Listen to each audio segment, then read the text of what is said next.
of the most storied divisions in all of football. You have the Steelers, the Ravens, the Browns, the Bengals. All four of these teams hate each other, and it's awesome football to watch. If you ever get a chance to watch this division, you sit down and watch every single time. You love every moment of it. But let's get into this rankings because we got to find out who won the AFC North offseason. And it's time for me to grade them and give them what they did this offseason. Let's start with the Cleveland Browns. They get a D+. Why? I like some of the moves they've made. They are clearly setting up for the future.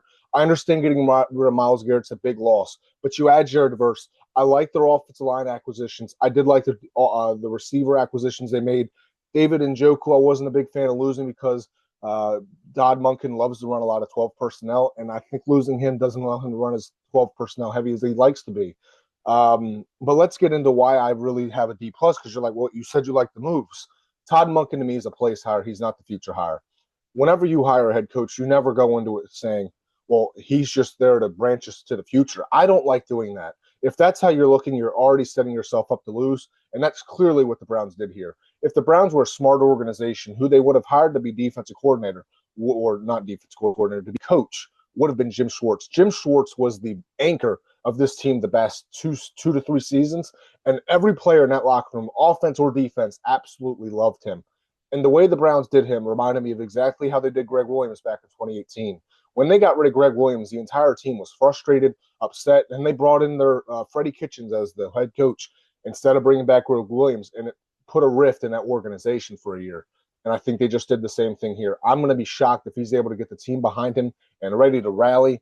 And the big question mark to me is they're not set up for the future at the quarterback position. Shedeur Sanders, everybody wants to act like he's some great prospect. He had 7 touchdowns, 10 interceptions last year. What are we on about? Do I think he's got some talent? Sure. But is he a franchise quarterback? No. Everybody gets mad because he was a 5th-round pick and he was projected by the media to be a 1st-round pick.